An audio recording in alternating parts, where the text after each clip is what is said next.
In this lecture, I'll talk about how we can render out our animations. So here's where we got up to last time. We got our animation running really nicely. So now we'll talk a bit about render settings across the side here. So we've got render properties, and we've also got the output, which we'll look at in a moment. Let's start with render properties. So currently I'm in Eevee, and for most of this course, that will be the render engine of choice because it's a lot faster than Cycles, and therefore we can view our animations quickly. It's worth pointing out though that if I click on the drop down, we've also got Workbench, and that's even faster than Eevee, and it's also very useful perhaps if you've got a slightly slower computer or you want a really fast preview of your animation. You won't get any of the colors or effects that you get in Eevee, and of course from Eevee you won't get the realism that you get in Cycles. But for now we'll stick to Eevee. Now often you can make your scenes look a little bit better with ambient occlusion turned on. That adds a bit more shadow and depth to the crevices. That won't make any difference to our scene at all because there are no shadows involved. The other thing that's always worth turning on is screen space reflections. Again, we haven't actually got any reflections in our scene, so those two settings are actually kind of useless, but they're worth remembering for the future. Now, if I press my middle mouse button and move across my menu here at the top, you can see that we're currently in material preview mode, and that's giving us this lighting in the background and lighting our scene. What we will actually see when we render is rendered mode here. So if I click on that, this is actually what we'll see. So currently we have no background in our render. We have one light in our scene, which is lighting our cube, but it doesn't have any effect when it comes to the middle of the animation because our object is emitting some light. But nevertheless, it's worth remembering that that's there. We've also got our camera just here, and that's what we'll be seeing through when we render our animation. You can see through your camera by pressing 0 on your numpad, or you can press this little camera icon just here, and that will take you in and out of the camera. And we've got a nice view of the cube, but when I scrub across, we lose the cube until it comes back again. So we need to zoom the camera out slightly so we can see the whole of the animation. The easy way to do this is to move your camera as if it's a viewport. And you can do this by pressing N on your keyboard, click on the View menu section, and if I scroll down, there's an option, Lock Camera to View. I'll just open that up for you. So Lock Camera to View, make sure that's ticked. I'll press N again to get rid of that menu. And now when I move my viewport around, it moves the camera with me. So I'll move into a position where I can see the whole of my animation, somewhere around there. And let's just check that I can see all the animation. That's fine. But I have made one mistake. And it's a really common mistake that I see lots of students make. So I thought I would add that in for you. I've left the record button in whilst moving an object in my scene. So it's keyframed my camera. It's fine at the moment because it's only got one keyframe, so it doesn't actually animate anywhere. But if I were to move my playhead slightly and then think, I'm going to adjust my camera, zoom out for example, then we get another keyframe and now our camera is actually animating. It's difficult to see it there, but it is actually animating inwards. So to get rid of these, I can obviously just press delete, but I do need to first decide where I want my camera because it will make a difference to which one I delete first. I'll explain further. I think this spot here is best for the camera because I can see a bit more of the cube and the glowing effect. So I'll delete this keyframe at the end. So select that and press delete. That keeps this keyframe, and that means this movement is kept. Now when I delete that keyframe, it stays in that position. I'll undo that and show you that if I delete this one first, so delete, you can see my camera moved because this is the keyframe that's being kept, that's keying our animation. However, again, I'll undo that.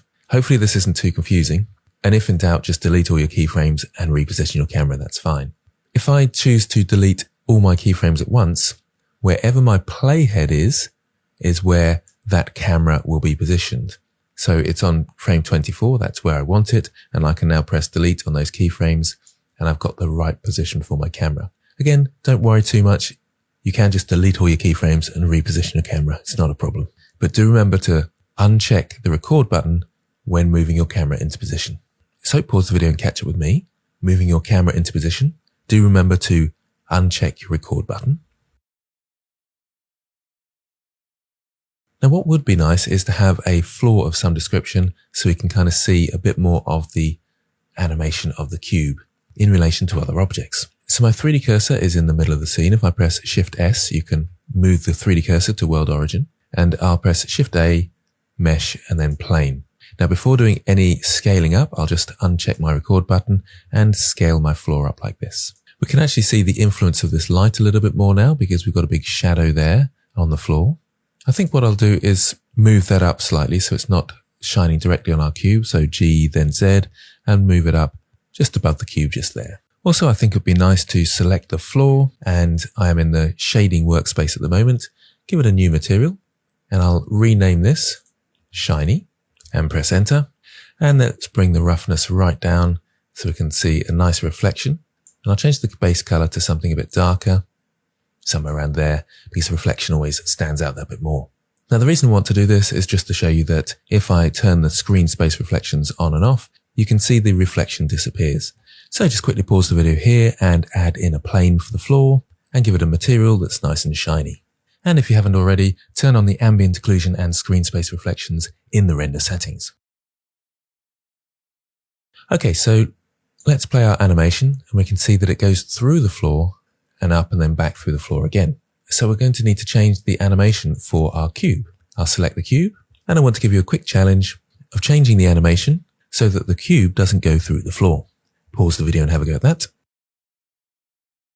Okay, so I'll go back to frame 1. And what many people might forget to do is press the record button to make sure any movement I do on my cube will be recorded. I can press G, Z, then 1. So I'm moving the cube up 1 blender unit. I know it's precisely 1 blender unit because my cube is 2 meters big and its object origin is right in the center. But it doesn't matter if you move that up by hand. Now we need the same position at the end frame, but I'm unable to select the summary keyframe at the top here and press Shift D and drag that across to the end. Because now if I play through my animation, I've lost my rotation. Because you can see my rotation has only 2 keyframes, one at the beginning that's different at the end. So I've just overwritten that one. I'll undo that and go back to the beginning. What I need to do is just take my Z location, this keyframe here, and Shift D to duplicate that and drag that across to the end, scrub through the timeline, and you can see my rotation is still there, but the Z location has been changed. So hopefully you got an okay with that. Now I want to quickly talk about rendering out the animation. So we've got our render settings here, and underneath that we've got the output properties. If I click on that, at the very top we've got the resolution of our image, which is 1920 by 1080, which is normal HD footage. I can change the percentage, so put it to half size at 50%, and that will render out a bit quicker if you've got a long animation. But for now, I'll keep it to 100. We've got our frame rate at 24 frames per second, that's fine. And we've got our start and end here, which is the same as the start and end on our timeline properties. So that's all set up fine. If I scroll down a little bit further, you've got the output file just here. By default, this will be set to your temporary folder. So you need to click on the folder here and change it to a suitable location. So you can see when I click on that I've already rendered this out. And you'll also notice that it's lots of separate images. That is the best way to render out an animation, because if there's any problems, you can just re-render that one frame rather than the whole animation. So I'll just go up a directory, add in a new one, renders 3. This is my 3rd time recording this, and go into that folder and accept it. So I've set up the folder for all my individual files. The file format is PNG, and that's by default. That's one of the best ones. The reason being that it not only gives you an option of black and white or red, green and blue, RGB, but it also does RGBA. So the background, if you leave it empty, like I have here, will actually be an alpha channel that you can cut out and put new backgrounds in. Now, you have other options to render out as a video file. So FFmpeg is probably the best option if I tick on that. You might want to do this if you don't want the hassle of taking all those single frames and then re-rendering them out as a video file. I'll talk about that in a moment. So if you want an easy life, you can set it up like this, but do remember if you get any issues, you often need to go in and re-render the whole animation. One other thing to note about this is this encoding option just here.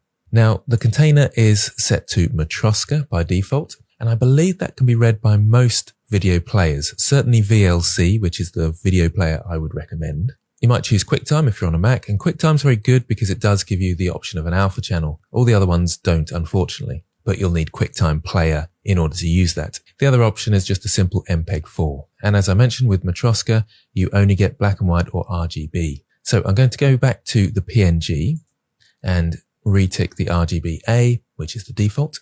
And those are all the basic settings in place. Now we can go up to the render menu and press render animation, which is Control F12.